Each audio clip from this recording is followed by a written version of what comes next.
ওই তোর সমস্যা কি? তুই আমার বন্ধুদের সাথে ঝগড়া করছিস কেন? বাসাটা কি তোর একার নাকি? আর একদিন উল্টাপাল্টা কথা বললে তোর খবর আছে। তোর বন্ধুদের তোর রুমে থাকতে বলবি। আমার রুমের সামনে দিয়ে ঘুরপাক খাচ্ছে কেন? আর একদিন যদি তোর বান্ধবীরা আমার ফুল গাছের ফুল ছিঁড়ে, তাহলে তোর বান্ধবীদের চুল ছিঁড়বো, না হয় তোর চুল ছিঁড়বো। কি তোর এত বড় সাহস? তুই আমার চুল ছিঁড়বি? দাঁড়া, দেখাচ্ছি মজা। কি করবি? তোর কোনো কিছু এখন কাজ করবে না। আপু নিজে হাতে চুলগুলো এলোমেলো করে চিৎকার দিতে শুরু করলো। পাশের রুম থেকে আম্মু এলো। কি হয়েছে, কাঁদছিস কেন?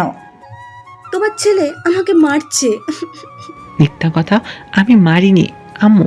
আপু নিজের হাতে চুলগুলো এলোমেলো করে আমার উপর দোষ চাপানোর অপচেষ্টা চালাচ্ছে। এই, তুই কোন দিন মানুষ হবি? তোর বড় বোনকে তুই মারছিস? আজকে তোর খাবার বন্ধ। খাবো না, যাও। আমার কথা সত্য, অথচ আমার কথা বিশ্বাস করো না। তোর আজকে খাবার বন্ধ। আমার এখন কাজ আছে, আমি কিচেনে গেলাম। তানিশা, তুই আমার সাথে রান্নাঘরে চল। যাও, কোনো ব্যাপার না। আপনারা তো কিছুই বুঝতে পারছেন না। মনে হয় আমি আমিরুল, বাবা মায়ের আদরের সন্তান নাকি শাসনের সন্তান তাই বুঝি না। আপুর নাম তানিশা, সবকিছু দখল করে আছে। বাবা ব্যবসা করে, সংসারের মাথা হলো মা। মায়ের কথাতেই শেষ কথা।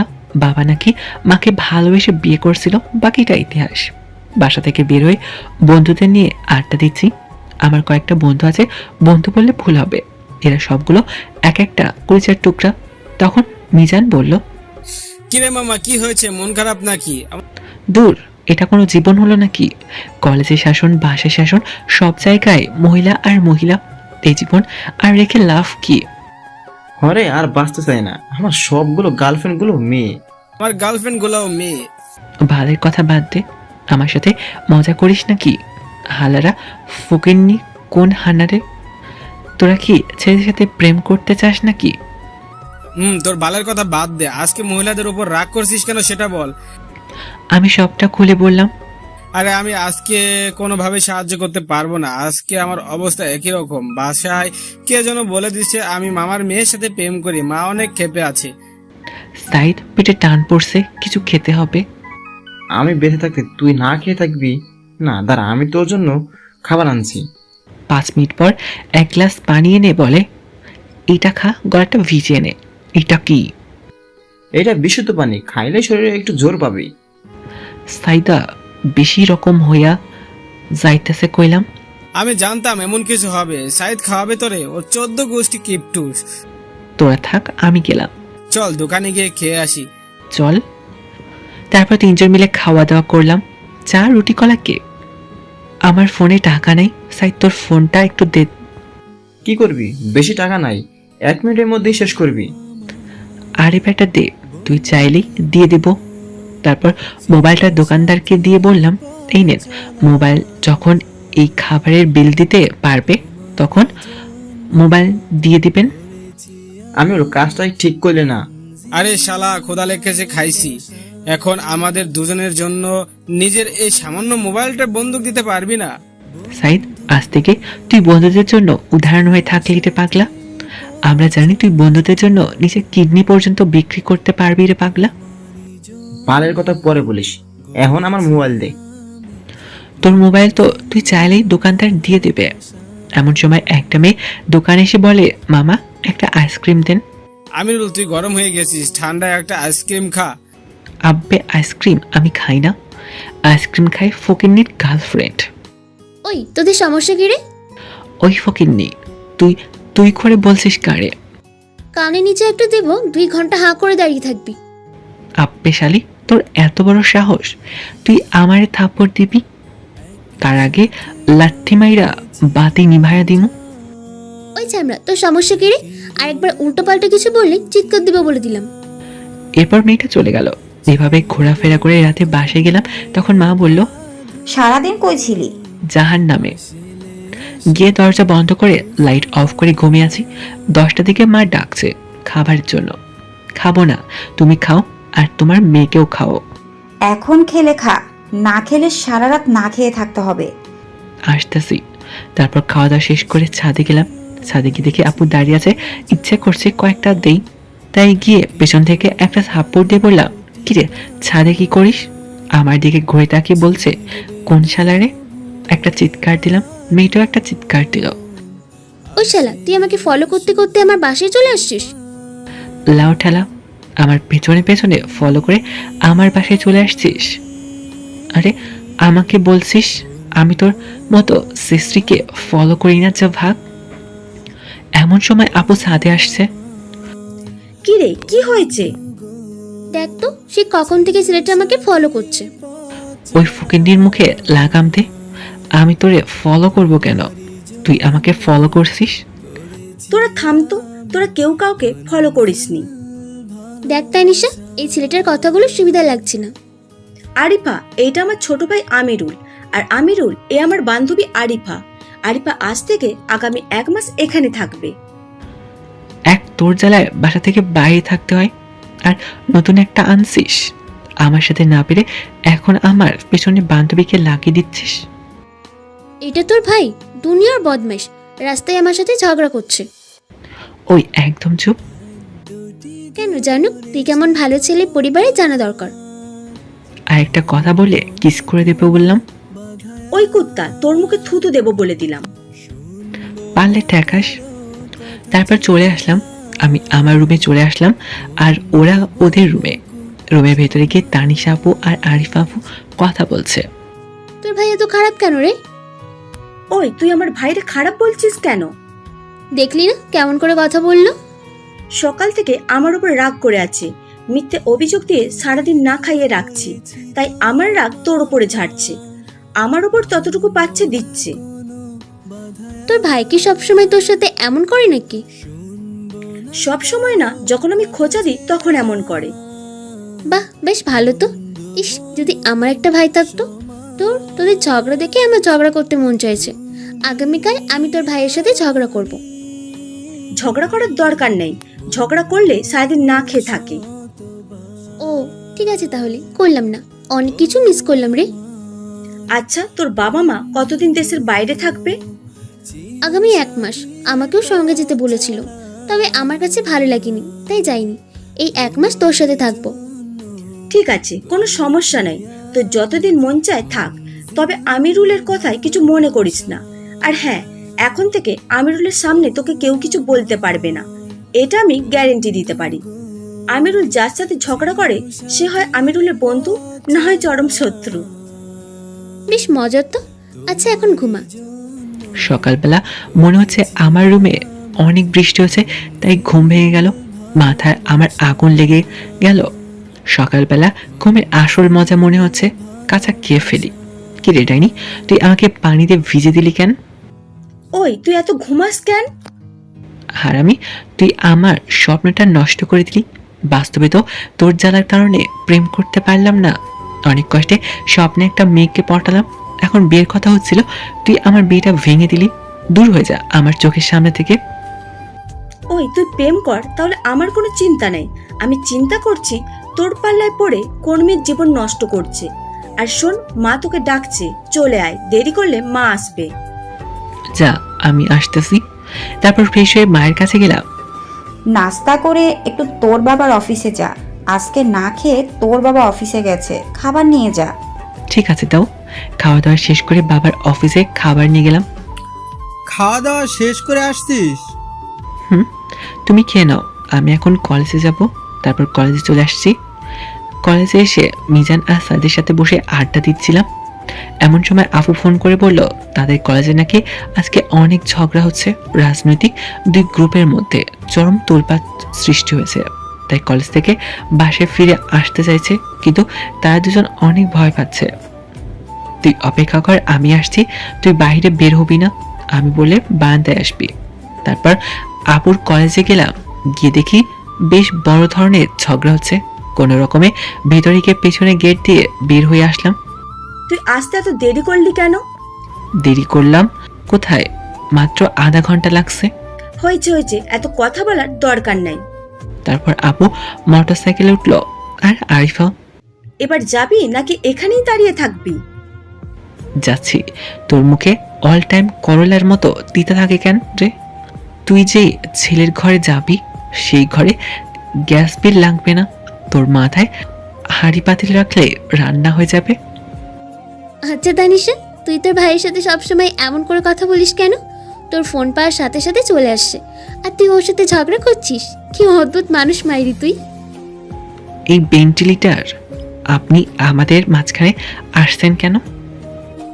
ওই আমি ভেন্টিলেটর, মুখের মাঝে এত বিষ কেন? আমি তো তোমার পক্ষ নিয়ে কথা বলছিলাম। তারপর বাসায় চলে আসলাম। শোন, তোর জন্য কিছু টাকা রাখছি, তুই আমার কাছ থেকে নিয়ে নিস। কোনো মতলব আছে নাকি? থাক, নিতে হবে না। তুই ভেতরে যা, আমি আসছি। তারপর আমি আমার রুমে না গিয়ে সোজা আপুর রুমে গেলাম। আমি ভেতরে গিয়ে বসে এমন সময় আরিফা বাথরুম থেকে বের হয়ে আসছে। আমাকে দেখে একটা চিৎকার দিল, আমিও চিৎকার দিলাম। আপু বাথরুম থেকে বের হয়ে আসলো। কি রে, কি হয়েছে? তোমরা বান্ধবীরা বাথরুম থেকে এতটুকু বলতেই আরিফা আমার মুখ চেপে ধরে। আসলে হঠাৎ করে রুমে চলে আসার কারণে আমি ভয় পেয়ে যাই, আর আমার চিৎকার শুনে তোর ভাই চিৎকার দেয়। ও এই কথা, আমি তো ভেবেছিলাম আমিরুল তোকে ভয় দেখিয়েছে নাকি। আপু, আমি আমার রুমে যাই রে, পরে আসবো। ঠিক আছে। আমি আমার রুমে এসে চিন্তা করছি, এটা কি হলো? আমি যে আরিফা শরীরে অনেকটাই দেখে ফেলেছি। আমার এখন লজ্জা লাগছে, আমি আর আরিফা আপুর সামনে যেতে পারবো না। একটু পর আমি বাথরুমে গিয়ে গোসল করে বের হলাম। আমার গায়ে শুধু একটা 3/4। এমন সময় আরিফা আপু আমার রুমে আসলো। রুমে এসেই বলল, কোনো মেয়ের রুমে যাওয়ার আগে পারমিশন নেওয়া লাগে। কথাটুকু বলে আমার দিকে তাকিয়ে একটা চিৎকার দিল। আমিও চিৎকার দিলাম। তারপর আমি তাড়াতাড়ি কাপড় পরে আপুর রুমে গেলাম। ওই, তোর বান্ধবী কোথায় রে? মনে হয় ছাদে গেছে। ঠিক আছে। তারপর আমি সোজা ছাদে গেলাম। ছাদে গিয়ে দেখি আরিফা আপু দাঁড়িয়ে আছে। এই যে ম্যাডাম, আপনি আমার রুমে কিছু না বলে চলে গেলেন কেন? আপনিও তো না বলেই চলে গেছেন। আমাকে তো আপু যেতে বলেছিল। দেখেন, আমি জানি এটা একটা অ্যাক্সিডেন্ট, এটা নিয়ে এত চিন্তা করার কিছু নাই। ঠিক আছে, কিন্তু কাউকে কিছু বলবেন না, এমনকি আপুকেও না। এই কথা তো আমার বলার কথা, আপনি বলছেন। আপনি আমার পুরো শরীর দেখছেন, তাই চিন্তা আমার বেশি। হাসালেন, অনেক বিনোদন পাইলাম। আমার নাভিটা অনেক সুন্দর। ওই বজ্জাত ছেলে। আপনাকে বিনোদন দিলাম। তারপরে আমি চলে আসলাম। খাবার খেয়ে বাইরে চলে এলাম। মিজান আর সাইদের সাথে আড্ডা দিলাম। দোস্ত, মামার মেয়ের বিয়ে ঠিক করে ফেলেছি, আমি ওরে ছাড়া বাঁচতে পারবো না। আরে হ্যালো, মরতে হবে না। আগে ছেলে বাসা কোথায় তা খোঁজ খবর নেই। মিজান কখনো কখনো ফালতু মানুষেরও ভালো বুদ্ধি দিতে পারে। তার জীবন্ত প্রমাণ হলো আমাদের বন্ধু সাইদ। ওই, তুই আমার ফালতু বললি কেন? তোরা এখন চুপ কর, আমি না হলে এখান থেকে চলে যাব। জানা তোকে কে ধরে রেখেছে? মিজান রেখে চটে চলে গেল। মিজান তো চলে গেল, এখন কি করবি? আমিও বাসায় চলে যাই। আরে বেটা দাঁড়া, মিজানের মামার বাসা চিনোস? হ্যাঁ, কিন্তু মিজানের মামা অনেক দাপটের লোক, তাই কিছু করা যাবে না। আরে বেটা, আমরা আটকাবো ছেলেপক্ষকে। তারপর দুজন মিলে মিজানের মামার বাড়ির সামনে ইচ্ছে করে মোটরসাইকেল নিয়ে একটা গাছের সাথে ধাক্কা মারি। সাইদ গিয়ে পড়লো রাস্তায়, আমি গিয়ে পড়লাম গাছের গুড়ির সামনে। কিছুক্ষণের মধ্যে মানুষ জড়ো হতে লাগলো। এটাই তো আমি চাইছিলাম। আমি জ্ঞান হারানোর নাটক করে পড়ে আছি। এই আমিরুল, কথা বলা হয়েছে কি তোর? তারপর সাইদ আমাকে নিয়ে মিজানের মামার বাড়িতে নিয়ে গেল। নিয়ে বলল, আমার দোস্ত মারাত্মকভাবে আহত হয়েছে, একটু পর পানি এনে দেন, ওর মাথায় ঢালবো। আমি মনে মনে বলি, শালার ভালোই কাজ করছে, তবে আমি যে হুঁশে আছি এটা সাইদকে বোঝানো যাবে না, তাহলে ওই নাটকটা ঠিক মতো করতে পারবে। এমন সময় দুজন মহিলা বাসা থেকে পানি এনে দিল আর আমার মাথায় ঢালতে লাগলো। আমি মনে মনে বলি, আরও বেশি করে ঢাল। 5 মিনিট পানি ঢালার পর আমি নাটক শেষ করলাম। সাইদ, আমি কই? দোস্ত, তুই জায়গা মতোই আসর। আমার মোবাইলটা পাচ্ছি না কেন? তারপর মিজানের গার্লফ্রেন্ডের কাছ থেকে মোবাইলটা নিয়ে আমি আমার নাম্বারে কল দিলাম। তারপর চলে আসলাম এলাকায়, এসে আড্ডা দিলাম। 10টায় বাসায় ফিরে আসলাম। এতক্ষণ কোথায় ছিলি? একটা মিশন শেষ করে আসলাম। তখন বাবা বলল, আবার কার ঘরে আগুন লাগানোর চেষ্টা করছিস? নিজের ঘরেই লাগাবো। ঠিক আছে, ঠিক আছে, বাবার মতো হোস না। তাহলে সারা জীবন ধরে শুধু অফিস আর বাসা, বাসা আর অফিস দুটো নিয়ে জীবন শেষ করে দিবি। এখানে আবার আমাকে টানাটানি করছো কেন? মা, তোমাদের পার্সোনাল ঝগড়া তোমাদের রুমে গিয়ে করো। ওই, তুই বড়দের মাঝে কথা বলিস কেন? বাবার মতো হয় ছোট। এটা কিন্তু ঠিক না। বারে বারে আমাকে কেন টেনে আনছো? আর আমার ছেলে আমার মতোই হবে। তোমার কোনো সমস্যা আছে? আমার ক্ষুধা লাগছে, খাবার দিবে নাকি বলো। তোর বাবাকে বল খাবার রেডি করে দিতে। মা চলে গেল। আসলে এটা আমাদের পরিবারের ঝগড়া না, এটাই ভালোবাসা। এমন সময় তানিশা আর আরিফা এলো। তানিশা খাবার রেডি করছে আর আরিফা আমাদের ঝগড়া দেখে হাসছে। খাওয়া দাওয়া শেষ করে রুমে গেলাম। এমন সময় তানিশা আমার রুমে আসলো। এই নে তোর টাকা, আর শোন, এগুলো আমার জমানো টাকা। এই টাকা দিয়ে ভালো দেখে একটা মোবাইল কিনবি। আমার মোবাইল তো ঠিকই আছে, মোবাইল কিনে কি করব? আমার এক বান্ধবী একটা মোবাইল কিনেছে, ওই মোবাইলটা আমার খুব পছন্দ হয়েছে। আমি চাই তুই এই রকম একটা মোবাইল কেন। এটা কোনো কথা হলো? এমন সময় মোবাইলে কথা বলে আমার মনে পড়লো মিজানের গার্লফ্রেন্ডের কথা। আপু তুই ধারা, আমি একটু কথা বলে আসছি, একজনের সাথে আমার কিছু কথা আছে। তা কথাটা কি ছেলের সাথে না মেয়ের সাথে? মেয়ের সাথে। কতদিন ধরে চলছে? কি কতদিন ধরে চলছে? মোবাইলে কতদিন ধরে চলছে? আপু আমার জন্য কথা বলছি না, মিজানের জন্য কথা বলছি। ওর গার্লফ্রেন্ড নাকি বিয়ে, তাই বিয়েটা আটকানোর চেষ্টা করছি, এই আর কি। ও তাহলে তুই কথা বল, আমি আসি। আর শোন, আগামীকাল মোবাইল কিনবি। ঠিক আছে। তারপর ছাদে গিয়ে কথা বলছিলাম। এমন সময় আরিফা ছাদে আসলো। আমার কথা বলা দেখে আরিফা বলল, কার সাথে কথা বলেন? গার্লফ্রেন্ডের সাথে। ভালো, তা আপনার বোন বলল আপনার কোনো গার্লফ্রেন্ড নেই। ঠিকই বলেছে, আমি আমার বন্ধুর গার্লফ্রেন্ডের সাথে কথা বলছি। তারপর মোবাইলে কথা বলে ছেলের সব খোঁজ খবর নিলাম। তারপর আরিফাকে বললাম সরি কেন? দুপুরে আচরণের জন্য। কোনো সমস্যা নেই, ইটস ওকে। আপনি এত রাতে ছাদে কেন আসছেন? ও, মা একটু পরে কল দিবে, তাই ছাদে আসছি। তারপর আরিফা তার মায়ের সাথে কথা বলল। আমি দাঁড়িয়ে আছি। কথা শেষ করে আরিফা আমার দিকে তাকালো। একটা কথা বলবো? বলেন। আপনি সবসময় আপনার পরিবারের সবার সাথে এভাবে কথা বলেন কেন? আমাদের পরিবারের সবাইকে অনেক বোঝে, আর আমাদের ভালোবাসাটা এমনই। বাবা মা ভালোবেসে বিয়ে করছে, তাদের দুজনের মধ্যে অনেক মিষ্টি ঝগড়া লেগেই থাকে। কখনো মায়ের অসুখ হলে বাবা তখন আর ঘুমায় না, আবার বাবার অসুখ হলে মা সারা রাত বাবার পাশে বসে থাকে। আর আমার আর আপুর ঝগড়া তো অন্যরকম, কখনো কিছু চাইতে হয় না। আপুর কোনো সমস্যা হলে আমি বন্ধুর মতো পাশে থাকি। আমাদের মাঝে কোনো সরি বা থ্যাংক ইউ নেই। আমাদের পরিবারে সবাই অনেক ফ্রি। একজনের সাথে ঝগড়া লাগলে তাতেই বেশি দোষারোপ করা হয়। গতকাল সকালে আপুর সাথে ঝগড়া হয়েছে, আজকে নিজে জমানো টাকা দিয়ে দিছে মোবাইল কেনার জন্য। আমার মতে এটাই আসল ভালোবাসা। ঝগড়া লাগবে কিন্তু রাগ করে কথা না বলার কিছু নেই। একদিন যদি বাসার কারোর সাথে কথা না বলি তাহলে হয়তো সবাই টেনশন করবে, কারণ তারা ভাববে আমি কি কোনো কষ্ট পেয়েছি নাকি। আচ্ছা, আপনার বাবা মায়ের ঝগড়া হয় না? না, বাবা সবসময় ব্যবসা নিয়ে ব্যস্ত থাকে। আমি মায়ের সাথে বেশি সময় কাটাই। তারাও যথেষ্ট পরিমাণে রোমান্টিক, এই বয়সেও ঘোরাঘুরি করতে পারে। তাই মা বাবাকে একা ছেড়ে আসছি। আর কাবাব মে হাড্ডি হতে চাইলাম না, কিন্তু আমি একাই বাসায় থাকবো, এই জন্য তারা অনেক চিন্তিত ছিলেন।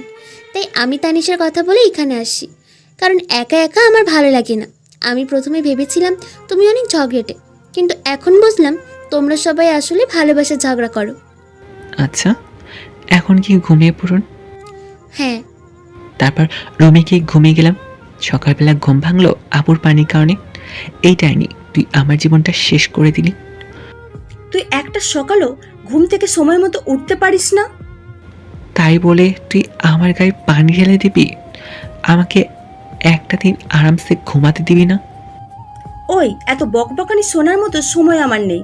ফ্রেশ হয়ে খাওয়া দাওয়া শেষ কর, কলেজে নিয়ে যাবি। আমাকে তো তুই ড্রাইভার পেয়েছিস নাকি? আমি আজকে কলেজে যাব না। সেটা তোর ব্যাপার, কিন্তু আমি যাব আর তুই দিয়ে আসবি, এই নিয়ে কোনো কথা হবে না। ঠিক আছে ঠিক আছে, যা তুই, আমি আসছি। ফ্রেশ হয়ে নাস্তা শেষ করে বাইক নিয়ে দাঁড়িয়ে আছি, এমন সময় আরিফা আর আপু আসলো।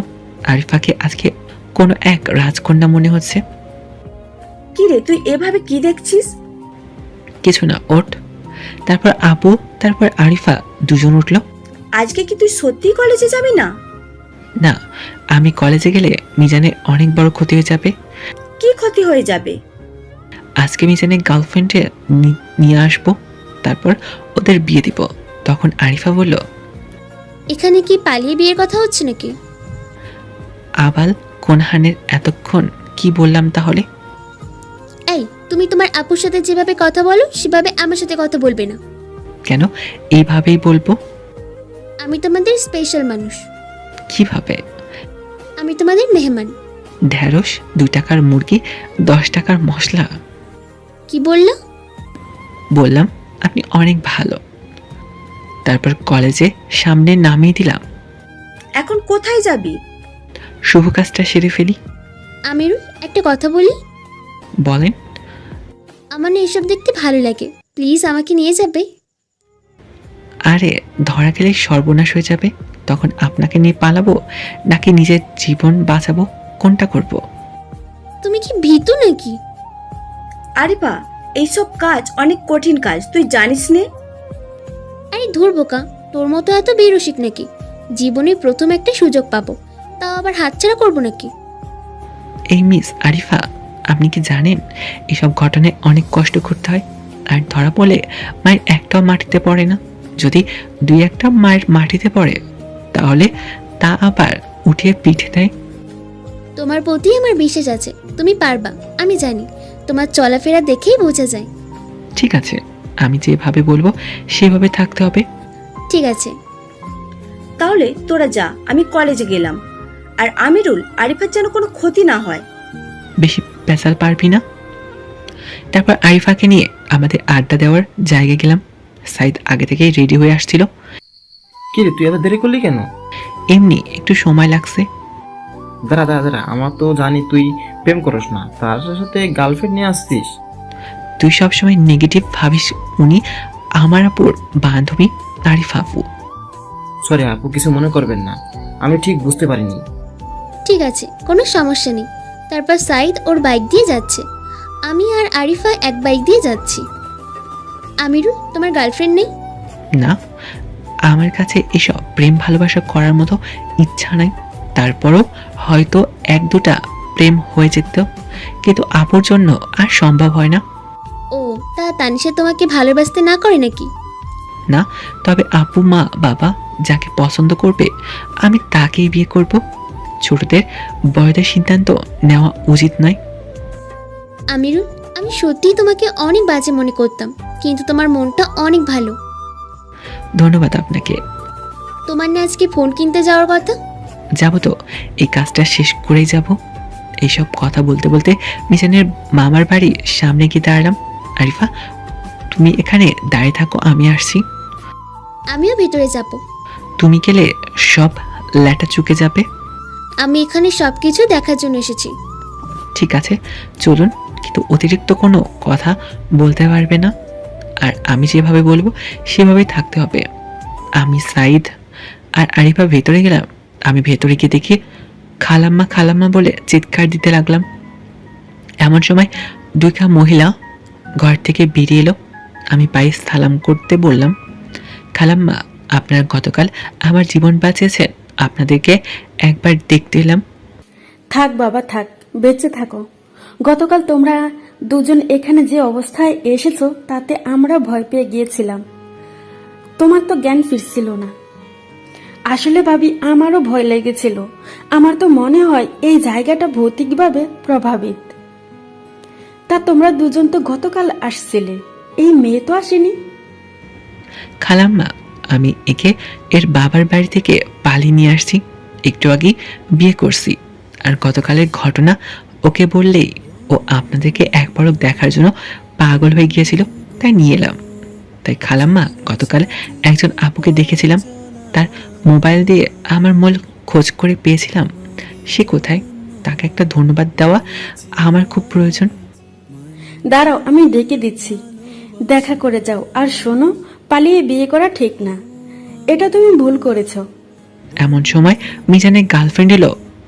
আমি আরিফাকে বললাম, যাও তুমি আপুর সাথে একটু কথা বলো, তার জন্য আনা গিফটটা দাও। আরিফা আমার মুখের দিকে তাকিয়ে আছে। তাকিয়ে থেকো না আমার দিকে, তাদের জন্য আমার জীবন বেঁচেছে, তাকে তুমি আনা গিফটটা দাও। তারপর আরিফা বাইরে নিয়ে গেল। আমি সাইদ ওয়াশরুমে যাওয়ার কথা বলে বাড়ির পেছনে দেওয়াল টপকে বাইরে চলে গেলাম। কিছুক্ষণ পর আমি বলতে লাগলাম, না আরিফাকে দিয়ে কিচ্ছু হবে না, এতক্ষণ কি গল্প করছে। এ কথা বলে আমি বাইরে চলে এলাম। মোটরসাইকেল স্টার্ট দিয়ে আমরাও তাও। আরিফা আমার পেছনে আর সাইডের পেছনে মিজানের গার্লফ্রেন্ড। 30 মিনিটের রাস্তা আমরা 20 মিনিটে কাভার করলাম। তারপর মিজানকে ফোন করে বললাম, কাজী অফিসে আয়। মিজান কাজী অফিসে এলেই বিয়ের কাজ শেষ করে মিজানকে বললাম, তোর বউ মানে ভাবিকে তোর বাসায় নিয়ে যা, আর যদি তোর মা বাবা মেনে না নেয় তাহলে আমাদের বাসায় চলে আসবি। কিছুদিন থাকার পর সব কিছু একটা ম্যানেজ করে দিব ইনশাল্লাহ। আর এখন চল সবাই মিলে রেস্টুরেন্টে খাওয়া দাওয়া শেষ করব। ভাই তোরা আমার জীবন বাঁচিয়েছিস। আমি আজকে নিয়ত করেছিলাম ওকে না পেলে মরে যেতাম, আর তারাও গতকাল বাজে ব্যবহার করেছিল। কি রে ভাই, এখানেই দাঁড়িয়ে থাকবি নাকি? আমার পেটে ইঁদুর বাদুর বাঘ সিংহ দৌড়াচ্ছে, এখন রেস্টুরেন্টে চল। চল, আমারও ক্ষুধা লাগছে। তারপর রেস্টুরেন্টে গেলাম।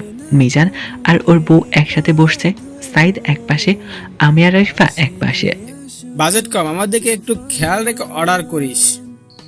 আজকে তোর বিয়ের খাবার খাবো, তো কম কেন খাবো, দরকার হলে আজকে তোকে বন্দুক দিয়ে দেবো, তারপরও কষ্টের প্রতিশোধ নেব। সমস্যা নেই, তোমরা খাও, যদি টাকা লাগে আমি দিব। তখন মিজান বলল, আমার কাছে আছে, আপনারা খান, কোনো সমস্যা নেই। আর মিজান, তুমি সবসময় কিপটামি করো কেন? আমাকে কোনোদিন ভালো করে খাওয়ালে না, আজকেও খেতে দিবে না নাকি? ওই তোমরা হরতাল বন্ধ করো, যার যা লাগে অর্ডার করো। এরপর অর্ডার করা শুরু করলাম। খাওয়া দাওয়ার শেষে 10,000 বিল হয়েছে। মিজানের কষ্ট করে 7,000 দিল, বাকিটা মিজানের বউ দিল। তারপর বাসার দিকে রওনা দিলাম। আমি আর আরিফা একসাথে আসছি। ওই সময় তুমি ওই কথা বললে কেন? কোন সময় কোন কথা বলছি? ওই সময় বললে আমি তোমার বউ, এই কথা না বলে অন্য কোনো কথা বলতে পারতে। জায়গা বুঝে কথা বলছি, আর সেজন্য আমি সত্যি দুঃখিত। ঠিক আছে, তুমি তোমার বন্ধুর প্রেমের জন্য এত কিছু করো, নিজে প্রেম করো না, এটা কেমন কথা? কোচ কখনো মাঠে নামে না, আমি ওদের কোচ, বুঝলা?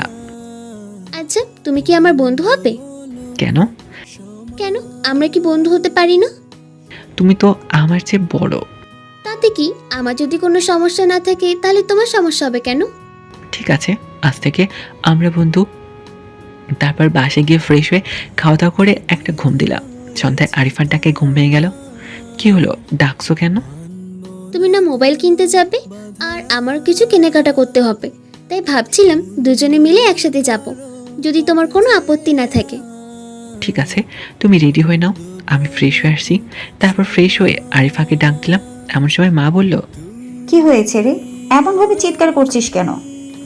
আরিফাও মার্কেটে যাবে, তাই তার জন্য অপেক্ষা করছি। অপেক্ষা করছিস, ভালো কথা। চিৎকার দিলি কেন? ওদের রুমে গিয়ে ডাক দে।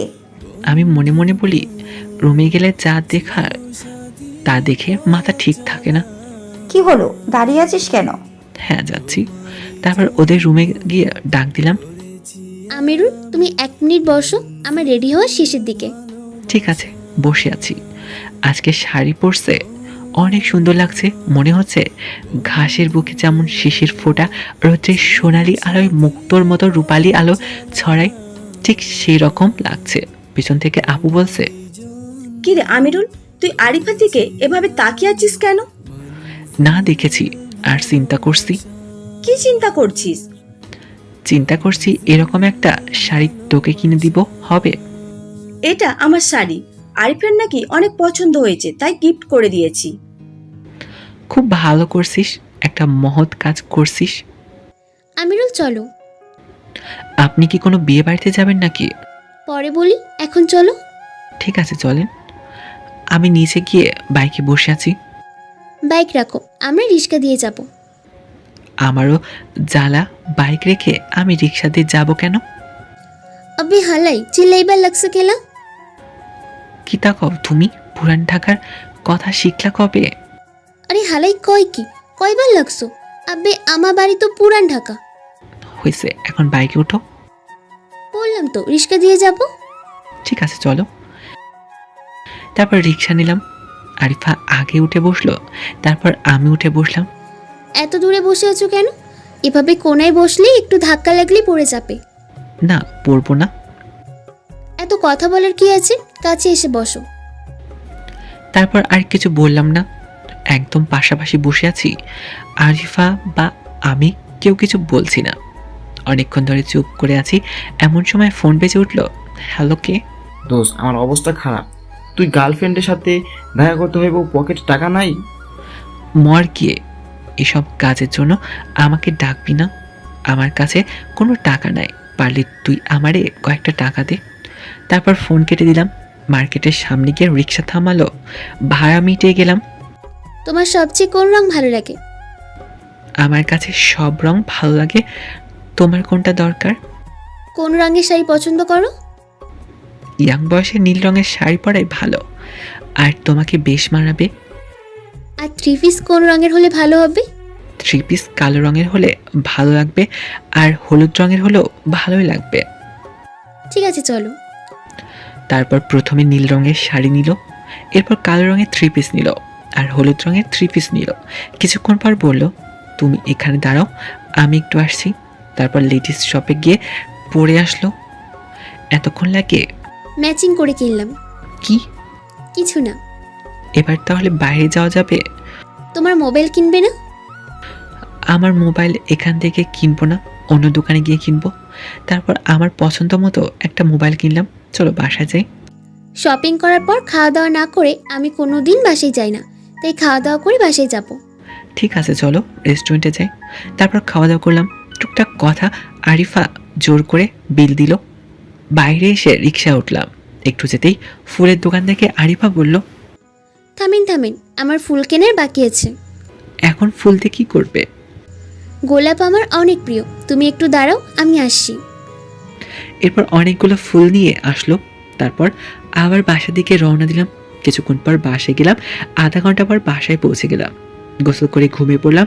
1 ঘন্টা পর আমার তানিশা আপু ডাকতে শুরু করলো। এত সকালেও হয়নি, এখন ডাকছিস কেন? আরিফা তোকে ছাদে যেতে বলছে। তুই যা, আমি এত রাতে যেতে পারবো না।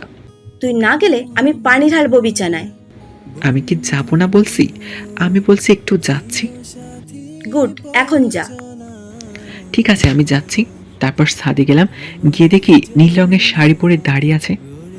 অনেক সুন্দর লাগছে, মনে হয় রাতে নীলপরি এখন এসেছে হালকা চাঁদের আলোয় আরিফাকে আলোকিত করে রেখেছে।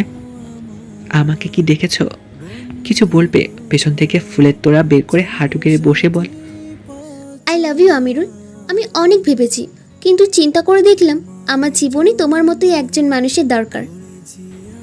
আমার মতো বয়সে ছোট ছেলে তোমার দরকার? বিশ্বাস করো, আমি তোমাকে ভালোবেসে ফেলেছি। মনের সাথে অনেক যুদ্ধ করেছি, কিন্তু পারিনি। তোমাকে ভালো না বেশি থাকতে পারলাম না। আরিফা, তুমি আমার বড় বোনের বান্ধবী, এটা সমাজ পরিবার কেউ মানবে না। তুমি মানলেই সবাই মানবে। তুমি এখন ওঠো। না, তুমি আগে আমার ভালোবাসা গ্রহণ করো। আমি তোমার বোনের সাথে কথা বলেছি, সে বলেছে তুমি রাজি হলে তার কোনো আপত্তি নেই, আর তোমার পরিবারে কারো আপত্তি থাকবে না। দেখো আরিফা, আমি তোমাকে আমার বোনের নজরে দেখেছি, যা শুধু আপুকে ডাকিনি। এটা আমার অনেক বড় ভুল ছিল। তোমাকে আমার আপু ডাকার প্রয়োজন ছিল। আর শোনো, তুমি উঠে ঘর যাও, আর ঠান্ডায় মাথা চিন্তা করো। তুমি আমাকে গ্রহণ না করলে আমি এখান থেকে যাব না।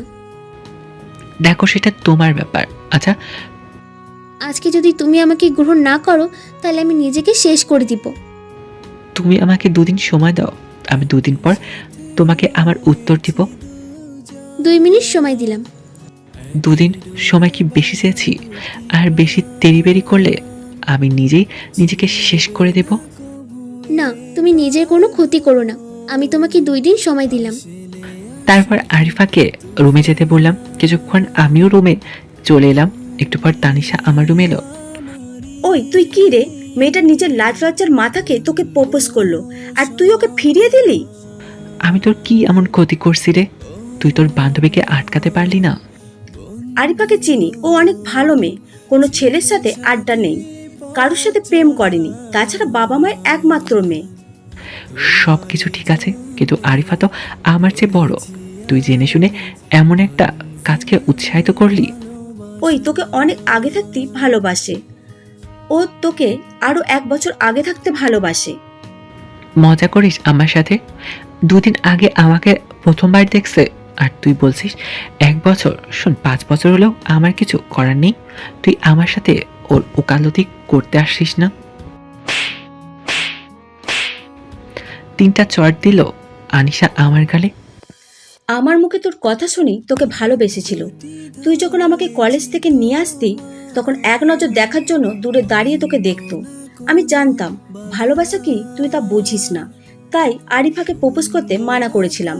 কিন্তু যখন তুই মিনাজের জন্য এত কিছু করলি তখন আরিফা আমার কোনো কথাই মানলো না, তাই প্রপোজ করেছে। ঠিক আছে, আমাকে একটু চিন্তা করতে দে। আর এই কথাগুলো আমাকে ভালো করে বললেও পারতি, গায়ে হাত না তুললেও হতো। তোকে আদর দিয়ে দিয়ে মাথায় তুলে ফেলেছি, এখন মাথা থেকে নামাতে হবে, তাই মারছি। ঠিক আছে, আজকের পর থেকে তুই আর আমার উপর কোনো অধিকার খাটাতে আসবি না। ভালো করে চিনি না জানি না কিভাবে একজনকে ভালোবাসবো, তা তুই একবার চিন্তা করলি না। 2টা দিন কি বেশি সময় চাইছিলাম? তোর ইচ্ছা, আমি তোর ওপর কোনো অধিকার দেখাবো না। যা, তোকে মুক্ত করে দিলাম। আমি রাগ করে বাসা থেকে বেরিয়ে এলাম। রাস্তায় অনেকক্ষণ হেঁটে হেঁটে আমার বাসার সামনে এলাম। তারপর ছাদে গেলাম। এক কোণে ছাদে বসে আছি। বসে থাকতে থাকতে কখন যে ঘুমিয়ে গেছি বলতে পারবো না। সকালে ঘুম ভেঙে গেল। নিচে যাবার জন্য দেখি আরিফা দরকার সামনে দাঁড়িয়ে আছে।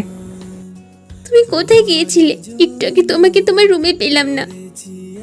ছাদে গিয়েছিলাম। ফ্রেশ হয়ে আসো, তোমাকে নিয়ে বাইরে যাব। আমি যেতে পারবো না, আমার অনেক ঘুম ধরছে, চোখ জ্বালাপোড়া করছে। পরে কোনো এক সময় যাব। তুমি ঠিক আছো? কোনো সমস্যা নেই। আচ্ছা, আগামীকাল তুমি তোমার কথা জানাবে, দয়া করে না করো না।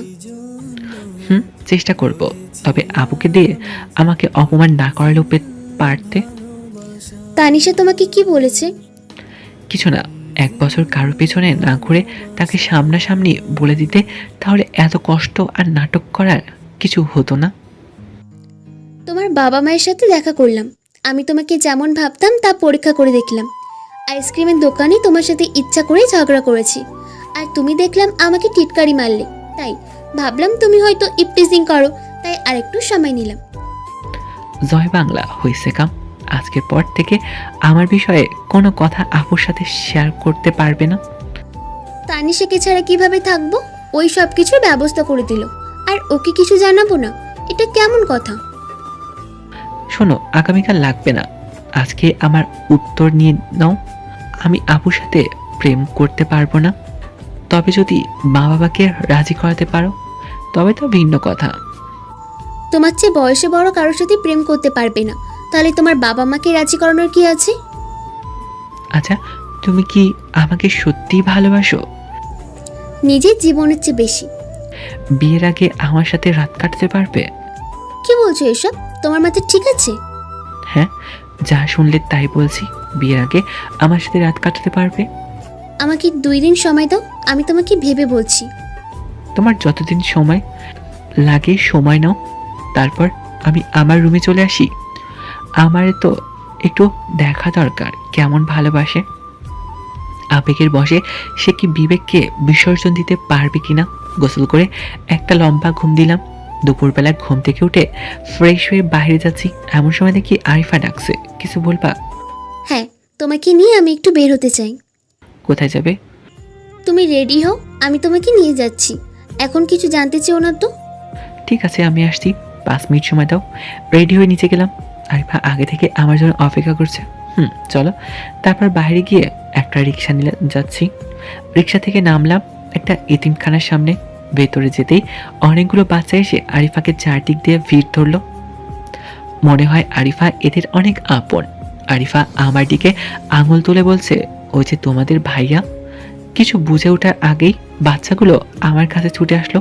তারপর বাচ্চাদের সাথে বসে সময় পার করলাম। সন্ধ্যা দিকে একটা গাড়ি এলো। গাড়ি থেকে একটা লোক এসে আরিফাকে বলল, সবাইকে খাবার দাও। এমন সময় আরিফা আমার কাছে এসে বলল, এদের সাথে বসে খেতে তোমার কোনো আপত্তি আছে? দেখো, এদের সাথে খেলে অন্যরকম একটা অনুভূতি কাজ করবে, অনেক শান্তি পাবে। আমার কোনো সমস্যা নেই। তাছাড়া আমি প্রতি বছর এমন বাচ্চাদের সাথে বসে খাবার খাই। তাহলে ঠিক আছে, তুমি আমার সাথে বসে খাবে। তারপর আমি আরিফার পাশে বসে বাচ্চাদের সাথে খাচ্ছি। মাঝে মাঝে আরিফার দিকে তাকিয়ে আছি। আরিফা কিন্তু একবারও আমার দিকে তাকালো না। খাওয়া দাওয়া শেষ করে বাইরে বসে আছি। এখানে বসে আছো কেন? তোমার কি মন খারাপ? না, অনেক ভালো লাগছে, সত্যি অনেক আনন্দ লাগছে। এখন চলো সবার কাছ থেকে বিদায় নিয়ে চলে যাই। তারপর সবার কাছ থেকে বিদায় নিয়ে আসার সময় এতিমখানার চাচা বলছে, আরিফা, মা তুমি আবার কবে আসবে? সঠিক বলতে পারি না, তবে যদি আমি না আসতে পারি তাহলে এখন থেকে প্রতি মাসে আমিরুল আসবে। ওহ, তাহলে ঠিক আছে, ভালো থেকো মা, ভালো থেকো বাবা। তারপর বাইরে এসে রিক্সা নিয়ে আবার বাসার দিকে রওনা দিলাম। আরিফা আজকে প্রয়োজন ছাড়া কোনো কথা বলছে না। আগের মতো চঞ্চলতা তার ভিতরে দেখতে পাচ্ছি না। তবে বাচ্চাদের সাথে অনেক হেসে হেসে কথা বলছে। নীরবতা ভেঙে আমি প্রশ্ন করলাম, আরিফা, এখনো তুমি কতদিন পর পর আসো? যখন আমার মন ভালো থাকে না তখন আসি। এই এতিমখানাটা বাবা বানিয়েছে। অনেকগুলো বাচ্চা এখানে থাকে আর লেখাপড়া করে। আমাদের বাসায় কেউ গেলে ওই দিন বাহির থেকে খাবার নিয়ে যাওয়া হয়, আর না হলে ওখানেই রান্না করা হয়। পুরোটাই বাবা নিজের হাতে সামলান। আমাদের সাথে ফোনে কথা না বললেও এতিমখানার খোঁজ খবর ঠিকই রাখেন। ও, তাহলে আমার মনে হয় তোমার বাবা অফিসে অনেক ভালো মানুষ। আচ্ছা আমিরুল, ওই সময় কি কথাটা তুমি সিরিয়াসলি বলেছিলে নাকি মজা করেছিলে? কোনো কথা বলছো না তুমি? এক রাতের কথা। সিরিয়াসভাবেই বলেছি। তাহলে আমি চিন্তা করে ফেলেছি। তোমার কথাই আমি রাজি। আমার কোনো আপত্তি নেই। তোমার কি মাথা ঠিক আছে? তোমার মনের আশা পূরণ করলাম আর কি। এমন সময় রিক্সা বাসার সামনে এসে পড়লো। বা রিক্সার ভাড়া মিটিয়ে রুমে চলে এলাম। এমন সময় মিজান ফোন করে বলল যে তার বাবা মা তাদের বিয়েটা মেনে নিয়েছে আর আগামীকাল তাদের বৌভাত অনুষ্ঠান, তাই আমাকে রাতেই যেতে হবে। মিজান, আমি আগামীকাল সকালে আসবো, এখন আসতে পারবো না, মিজান বলল। তোর বাসার দরজাটা খোল, আমি বাইরে দাঁড়িয়ে আছি। দরজা খুলে দেখি মিজান আর মিজানের বউ দাঁড়িয়ে আছে। ভেতরে আয়। সর সামনে থেকে। ভিতরে গিয়ে চিৎকার দিতে আরিফা আপু একটু বাইরে আসেন। আরে মিজান, কেমন আছো তোমরা? আপু, আমরা একদম ভালো আছি। আমাদের দুজনের পরিবার থেকে আমাদের বিয়েটা মেনে নিয়েছে। আগামীকাল আমাদের বাড়িতে অনুষ্ঠান, তাই আপনাকে দাওয়াত দিতে এলাম। আপনি কিন্তু আসবেন। তারপর আমাদের বাসার সবাই দাওয়াত দিল, সবাই খুশি। আমিরুল, চলি রে। ঠিক আছে, যা, ভালো থাকিস। তারপর রুমে গিয়ে কাপড় চেঞ্জ করে ছাদে গেলাম। চিন্তা করছি আগামীকাল আমি মিজানের বিয়ের অনুষ্ঠানে যাব না। আমার বাড়িতে এলো, সবাইকে দাওয়াত দিল সামনাসামনি, আমাকে মোবাইলে বলল আর সরাসরি বলল না, তাই যাব না। এমন সময় আরিফা ছাদে আসলো। কিছু বলবে? না, মন ভালো লাগছে না, তাই ছাদে চলে এলাম। তাহলে তুমি বসো, আমি আসছি। আমার পাশে বসো। না, আমি ঘুমিয়ে পড়বো। আমি রাজি, তুমি জায়গা ঠিক করো। নিজের কানকে বিশ্বাস করতে পারছি না। আরিফা, তুমি কি বলছো তা তুমি জানো? আমি জানি। আমার কোনো সমস্যা নেই। তুমি তো দেহ চাও আর আমি তোমার মন চাই। তুমি না হয় দেহটা নিলে, তার বিনিময়ে আমাকে তোমার মনটা দিবে। চুপ করে নিচে চলে এলাম। এখানে আরিফার কোনো দোষ নেই, সবটুকুই আমার দোষ। কোনো চিন্তা না করে বাইরে গিয়ে একটা সিগারেট ধরে দিলাম। আরিফার কথাগুলো কানে বাজতে থাকলো। তুমি তো দেহ চাও আর আমি তোমার মন চাই। তুমি না হয় আমার নিলে আর বিনিময়ে আমাকে তোমার মনটা দিবে। কথাটা বারবার কানে বাজতে থাকলো। আমি আর কোনো কিছু চিন্তা করতে পারছি না। বাসায় গিয়ে ঘুমানোর চেষ্টা করছি, কিন্তু চোখে ঘুম আসছে না। তাই আবার ছাদে গেলাম। ছাদে গিয়ে দেখি আরিফা দাঁড়িয়ে আছে। এত রাতে তুমি ছাদে কি করো? চোখ মুছতে মুছতে আরিফা বলল, এমনি ঘুম আসছিল না, তাই একটু ছাদে খোলা আকাশ দেখতে এলাম। আকাশে মেঘ করছে, বৃষ্টি আসবে, রুমে যাও। আকাশে বৃষ্টি দেখা যায়, কিন্তু মনের মাঝে তুফান এলেও তা দেখা যায় না। একটা কথা বলবো? বলো, তোমার কিছু বলার বাকি থাকলে বলতে পারো। না থাক, তুমি বরং রুমে যাও। থাকবে কেন? বলো কি বলতে চাও। না এমনি, তুমি বরং ঘুমাতে যাও। হঠাৎ বজ্রপাতের আওয়াজে আরিফা আমাকে জড়িয়ে ধরছে। আমিও কিছুটা ভয় পেয়ে আরিফাকে জড়িয়ে ধরছি।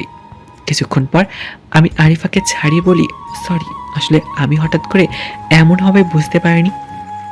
আমিও অনেক ভয় পেয়ে গিয়েছিলাম। তাহলে এবার রুমে যাও। একটা কথা বলবো? বলো।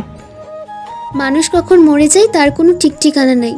আজকে যদি বৃষ্টি হয়, তুমি আমার হাত ধরে একটু ভিজতে পারবে? তোমার মাথা ঠিক আছে? এত রাতে ভিজলে 100% ঠান্ডা লাগবে। ঠান্ডা লাগবে না। এমন সময় অঝরে বৃষ্টি ঝরতে শুরু করলো। আমি নিচের দিকে রওনা দিলাম। আরিফা আমার হাত ধরে থামিয়ে দিল। আমি আর কিছু বললাম না। আমার হাত ধরে দাঁড়িয়ে আছে। চারিদিকে কেমন যেন অন্ধকার হয়ে গেছে। আবারও বাজের আওয়াজ, আবারও ঝুড়ি ধরা, তার আবারও ছেড়ে দিলাম। আমি আরিফার চোখের দিকে তাকিয়ে আছি। ওর চোখে মনে হয় কিছু বলতে চাচ্ছে। চোখের ভেতরে মনে হচ্ছে অনেক গভীর, যেখানে অজানা অনুভূতি আর বোঝাতে না পারার কষ্ট, আবার হারানোর ভয়। আমি নিজেকে ছাড়িয়ে নিতে চাইলাম, কিন্তু পারছি না। কোনো এক অজানা নেশায় আসক্ত হয়ে আসছি। আমি এতক্ষণ ছিলাম জানি না। রাত 3টার দিকে তানিশা ছাদে এলো। এসে দেখে আমি আর আরিফা চোখের দিকে দুজনে তাকিয়ে আছি। কেউ কোনো কথা বলছি না।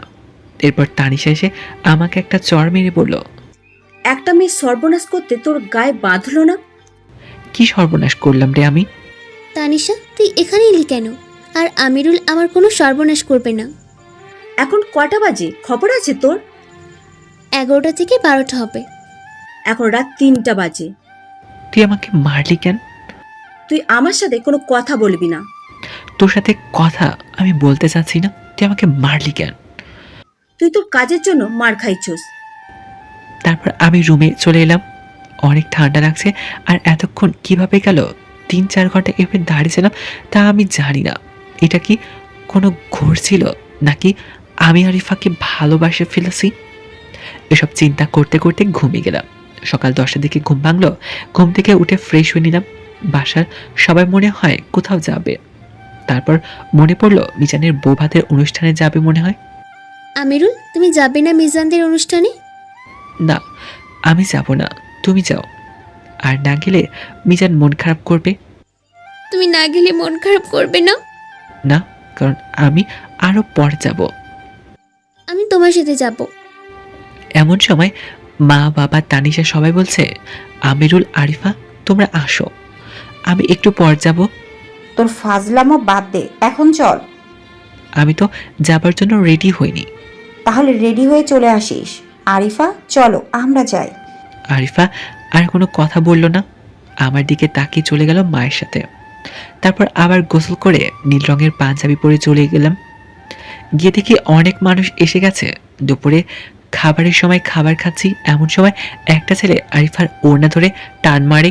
আমি ছেলেটার কাছে গিয়ে বললাম, তুমি কি ইচ্ছে করে টান মারছো নাকি এমনি হয়ে গেছে? ছেলেটা বলল, কি জিনিস ভাই, ইচ্ছে করে দিছি। আমার মাথা নষ্ট হয়ে গেল। লাথি খুশি চড় থাপ্পড় যেভাবে পারছি কয়েকজনকে ফেরানোর চেষ্টা করছে ছেলে। আর আমার মাঝে যেই খানা কির পোলা আসবি, এটারে সহ দিমো মাতার ইচ্ছে মতো কিছুক্ষণ দেওয়ার পর। কিরে, তুই আমার মেহমানকে মারছিস কেন? তোর মেহমান আরিফার ওড়না ধরে টান মারছে। খানকির পোলার কত বড় সাহস! আবার আমাকে বলে যে কি কি জিনিস। ভাই বুঝতে পারে নাই, সাইরা দে। তারপর মিজান ছেলেটাকে বলল আরিফার কাছে ক্ষমা চাইতে। ছেলেটা আরিফার কাছে ক্ষমা চাইছে। থাক ভাই, আর কখনো এমন করব না। আপু, জীবনেও করবা না? তুই কর, যায় না কর, তাতে আমার কিছু যায় আসে না।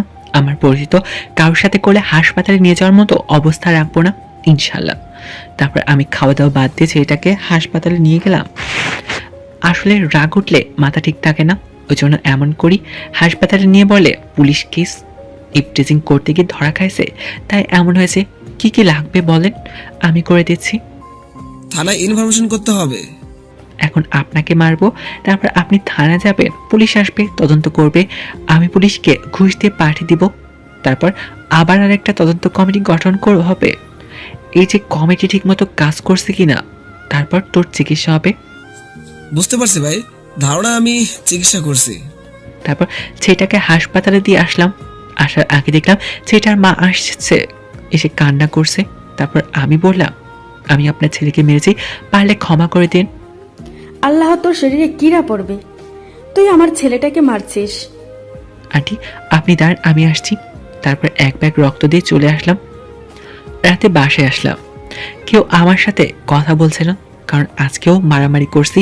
আর আমি এটাও জানি আজকে আমার খাবার বন্ধ। কি আর করব, না খেয়ে ঘুমিয়ে গেলাম। রাত 12টার দিকে আরিফা কল দিছে, কিছু বলবা? একটু ছাদে আসো। কিসের জন্য? এমনি, তুমি আসো। ঠিক আছে। কি ব্যাপার, ছাদে আসতে বললা কেন? খাবারটা খেয়ে নাও। এটা কার খাবার?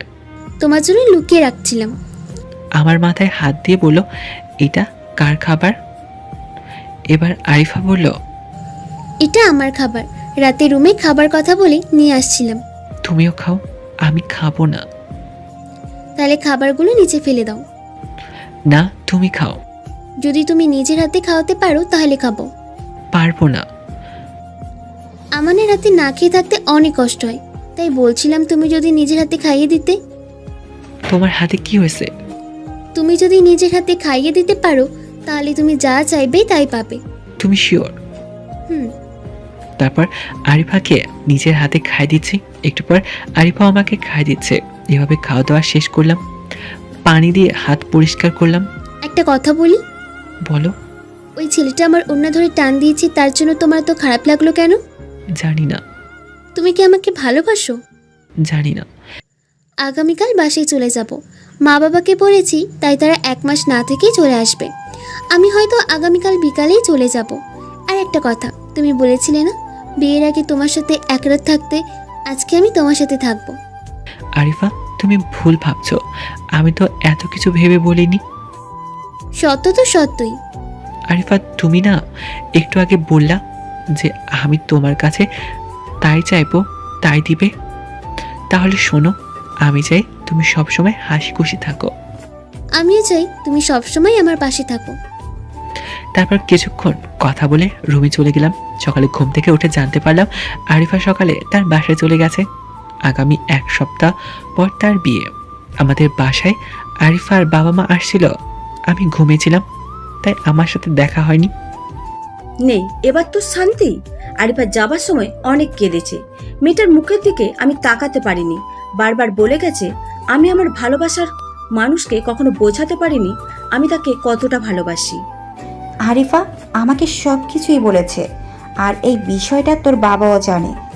আমরা ভেবেছিলাম তুই ওকে পছন্দ করবি, কিন্তু তুই যেহেতু না করেছিস তাই আমরাও না করে দিয়েছি। জীবনে আসল ভালোবাসাটা তুই হারিয়ে ফেললি। আর মাত্র 7 দিন পর মেয়েটার বিয়ে হয়ে যাবে। আমি কোনো কিছু বলতে পারছি না, কারণ নিজের অজান্তেই কখন যে আরিফাকে ভালোবেসে ফেলছি তা আমিও জানি না। শুধু নিজের ইগোর কথা চিন্তা করে কিছু বলতে পারলাম না। এমন সময় তানিশা একটা চিঠি দিয়ে চলে গেল। এই নে, তোর জন্য এই চিঠিটা দিয়ে গেছে। আমি চিঠিটা নিয়ে আমার রুমে চলে গেলাম। চিঠিটা খুলবো কি খুলবো না তা নিয়ে মনের মাঝে একটা ভয় কাজ করছে। কি লিখে গেছে আরিফা? তাই বাসা থেকে বের হয়ে নদীর পাড়ে বসে চিঠিটা খুললাম। চিঠিতে লেখা, প্রিয় আমিরুল, সেই কবে থেকে তোমাকে ভালোবাসি, কিন্তু তা বলতে পারিনি। যখন তোমাকে বললাম তখন তুমি আমাকে বললে তোমার সাথে এক রাত থাকার জন্য। আমি তাতেও রাজি ছিলাম, তুমি আবার না করে দিলে। ওই দিন বৃষ্টি রাতের কথা মনে আছে তোমার? ওই দিন আমি তোমার চোখে ভালোবাসা দেখেছিলাম, কিন্তু তুমি তা বুঝতে পারলে না। আমি বাবার কাছে বিয়ের জন্য কিছুদিন সময় চেয়েছিলাম, বাবা আমাকে দিয়েছিল, কিন্তু সেই সময়ের মধ্যে আমি তোমাকে আমার করে নিতে পারিনি। 1 সপ্তাহ পর আমার বিয়ে আমার খালাতো ভাইয়ের সাথে। আমি জানি তুমি আমাকে বন্ধু বলে মনে করো, তুমি পারলে আমার বিয়ের সময় এসো। তুমি আমার সামনে দাঁড়িয়ে থাকবে, আমি তোমার দিকে তাকিয়ে কবুল বলবো, আর মনে মনে ভাববো তোমার সাথে আমার বিয়ে হয়। ইতি তোমার পথের কাটা আরিফা। চিঠিটা পড়ে সত্যি অনেক খারাপ লাগছে। চোখের কোণে জল জমতে থাকলো। কান্না চেপে ধরে রাখতে পারলাম না, তাই চিৎকার দিয়ে কান্না করতে থাকলাম। ভালোবাসা কি তা আমি সত্যিই বুঝি না, কখনো বোঝার চেষ্টা করিনি। না চাইতে যে ভালোবাসা পাওয়া যায়, সেই ভালোবাসাকে আমার মূল্য দিতে জানি না। আমার সব অপমান সহ্য করেও যে আমার কথা ভাবতো, সে আমাকে আসলেই ভালোবাসে। আমি কি করব এখন? কি আরিফা আমার কাছে আসবে, বা আমি বললে সে আমার কথা মানবে? সব কিছু কেমন যেন কুয়াশার চাদরে ঢেকে যাচ্ছে। মেয়েরা তো কোনো দিক দিয়ে খারাপ না, দেখতে অনেক সুন্দরী। অসহায় মানুষের পাশে নিজেকে বিলিয়ে দেয়। তার পরিবার একই রকম না। আমি আমার ভালোবাসাকে হারিয়ে যেতে দেব না, যেভাবেই হোক। আমাকে আরিফা বিয়ে আটকাতেই হবে। মিজান সাইদকে ফোন দিলাম, দরকার হলে আরিফাকে তুলে আনবো, তাও নিজের ভালোবাসাকে হারিয়ে যেতে দেব না। কিছুক্ষণ পর ওরা আসলো। দোস্ত, তুলে আনতে পারবো যদি আরিফা রাজি থাকে। আরিফা মনে হয় রাজি হবে। কনফার্ম করে তারপর বল। ঠিক আছে, আরিফাকে ফোন দিলাম। আরিফা, আমি সরি। সরি কেন বলছো? তোমাকে আমি কখনো বুঝতে পারিনি। সেটা তো তোমার জন্য ভালো হয়েছে, তবে আমার জন্য হচ্ছে কষ্টের কারণ। প্লিজ তুমি আমার জীবনে ফিরে আসো। কখনো কোনো অভিযোগ করার সুযোগ দিব না। এখন আবার কিছু করার নেই। বাবা আমার বিয়ে ঠিক করেছে, আমি বাবার কথার বাইরে যেতে পারবো না। তাহলে আমার কি হবে? আমার চেয়ে বেশি সুন্দর ও ভালো মেয়ে পাবে, চিন্তা করো না। আমি তোমাকে বিরক্ত করব না, আর তোমার কানের কাছে বকবক করব না। তবে তোমার সাথে কাটানো দিনগুলো কখনো ভুলতে পারবো না। আমি তোমাকে বিয়ে করতে চাই। আমার বিয়ে ঠিক হয়ে গেছে, আর আমাকে ছেলের বাবা মা আংটি পরিয়ে দিয়েছে। আমিও হ্যাঁ বলে দিচ্ছি, এখন আর কিছু করার নেই। আমি কাঁদতে কাঁদতেই বললাম, আরিফা একটাবার সুযোগ দাও। আরিফা কান্না করতে করতে বলল, আমি তোমাকে ভালোবাসতাম, এখন বাসি না। আর শোনো, পারলে ক্ষমা করে দিও, তোমাকে অনেক বিরক্ত করেছি। ঠিক আছে, তুমি যদি না চাও তাহলে আমি কিছু বলবো না। যেভাবে তুমি ভালো থাকো সেভাবেই থাকো। আমি তোমাকে অনেক বিরক্ত করছি, পারলে ক্ষমা করে দিও। তুমি কি একটু আমাদের বাসায় আসতে পারবে? কেন? একটু শপিং করতে যাব। বিয়ের পর তো আর তোমার সাথে কথা বলতে পারবো না, তখন অন্য কারো জীবনের সাথে জড়িয়ে যাবে আমার জীবন। তুমি একটু আসো। ঠিক আছে, আসছি। তারপর আরিফাদের বাসায় গেলাম। বাসাটা অনেক বড়, কিন্তু পরিবারের সদস্য মাত্র 3 জন। আরিফা তার বাবা মার সাথে পরিচয় করে দিল। কিছুক্ষণ কথা বলার পর আরিফা বলল, আমিরুল চলো শপিং করতে চাই। চলো। এরপর রিক্সা নিয়ে শপিং করতে গেলাম। কেউ কোনো কথা বলছি না, তবে আরিফার চোখের কোণে মুক্তার মতো জল জল করছে। আরিফা, তুমি কাঁদছো? না, আসলে রাস্তার ধুলো এসে চোখে পানি চলে এসেছে। তা তোমার চোখে পানি কেন? আমারও কি অবস্থা রাস্তার ধুলোর কারণে। ভালো। কিছুক্ষণ পর মার্কেটে গেলাম। কোন রঙের বেনারসি কিনবো? তোমার যে রং পছন্দ। তুমি বলো, তোমার পছন্দের জিনিস পরেই আমি স্বামীর বাড়ি যাব। লাল রঙের বেনারসি, পরনে হালকা গহনা, আর কপালে ছোট্ট একটা টিপ, হালকা মেকআপ। তাহলে তোমার স্বামী তোমার উপর থেকে চোখ সরাতে পারবে না। ঠিক আছে, তাই হবে। তারপর হালকা কিছু কেনাকাটা করে বাইরে এলাম। আরিফা চলো রেস্টুরেন্টে যাই। না, বাসায় যাব। শপিং করার পর তো না খেয়ে বাসায় কোনোদিনও যাওনি। জীবনে অনেক কিছুই প্রথমবার হয়। নিজের অভ্যাসগুলো পরিবর্তন করতে চেষ্টা করছি। ঠিক আছে, তাহলে চলো তোমাকে বাসায় পৌঁছে দিই। চলো। তারপর আরিফাদের সাথে ওদের বাসায় গেলাম। আরিফার মা বলল, আমিরুল বসো, আমি নাস্তা নিয়ে আসছি। না আন্টি, আমার খিদে নেই। তা হয় না, তোমাকে খেতেই হবে। আন্টি নাস্তা আনলো, কিন্তু আমি মুখে নিয়ে বসে আছি। কিছুক্ষণ পর আন্টি বলল, আমিরুল তুমি খাচ্ছ না কেন? আন্টি, আমার ভিতরে নিতে পারছি না। পানি খাও, তাহলে ঠিক হয়ে যাবে। আন্টি আমি আসি, আমার মাথাটা একটু ব্যথা করছে। এরপর আর কারোর কোনো কথা শুনলাম না, শুধু বের হয়ে এলাম। বিষয়টা আরিফা লক্ষ্য করছে।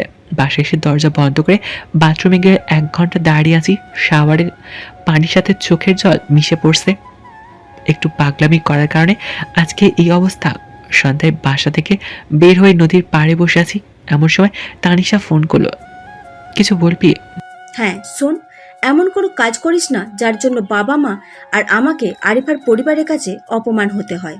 না, তুই নিশ্চিন্তে থাক, এমন কিছু করব না। সব কিছুর সময় থাকে, সময় পার হয়ে গেলে তার কোনো মূল্য থাকে না। যেমন? মনে কর ওষুধ একটা জিনিস, যার যতদিন মূল্য থাকে ততদিন পর্যন্ত তাকে প্রয়োজন হয়, মেয়াদ উত্তীর্ণ হলে তা বিষ হয়ে যায়। ঠিক তেমনি তোর ভালোবাসার অবস্থা। তাই বলছি, আবেগের বশে কোনো সিদ্ধান্ত নিবি না, আমাদের পরিবারের সম্মান নষ্ট করিস না। এত ছাড়ি মারিস না তো, আমি এত ছোট না। আর ফোনটা কাটা গায়ে লবণে ছিটে দিবি না, ফোনটা। আমার কথাটা মাথায় রাখিস। এরপর ফোন কেটে দিল। কোন বন্ধুকে কাছে আনতে পারছি না, একদিকে ভালোবাসা, অন্যদিকে পরিবারের সম্মান। না, আর কিছু ভাবতে পারছি না। রাতের বেলা বাসায় গিয়ে বিছানায় কতক্ষণ ছটফট করলাম বুঝতে পারলাম না। ঘুম আমার কাছ থেকে ছুটি নিয়েছে, চোখে ঘুম নাই। সবাই অভিমান করছে, শুধু ঘুমটাই ছিল, সেও অভিমান করছে। চারিদিকে বসে আছে, কোনো কাজ হলো না। তাই বাসা থেকে বের হয়ে গেলাম, দোকানে গিয়ে 2 প্যাকেট সিগারেট কিনলাম। তারপর ছাদে বসে বসে একটার পর একটা সিগারেটের ধরিয়ে টানছি। সিগারেটের বিষাক্ত ধোঁয়ায় আমার লাল রঙের হার্টে লাগছে। এভাবে কেটে গেল অনেক সময়। দূর থেকে ভেসে আসছে ফজরের আজান। তারপর নিচে চলে এলাম। আর মাত্র 6টা দিন বাকি আছে, তারপর আর ফিরে আসবে না আরিফা নামক মেয়েটা। রুমে এসে গোসল করে বসে আছি। অনেক ক্ষুধা লাগছে, কিন্তু পেটে তো কোনো কিছু যাচ্ছে না। এখন বুঝতে পারছি না পাওয়ার কষ্টটা কাকে বলে। সকাল 10টা আরিফা কল করলো,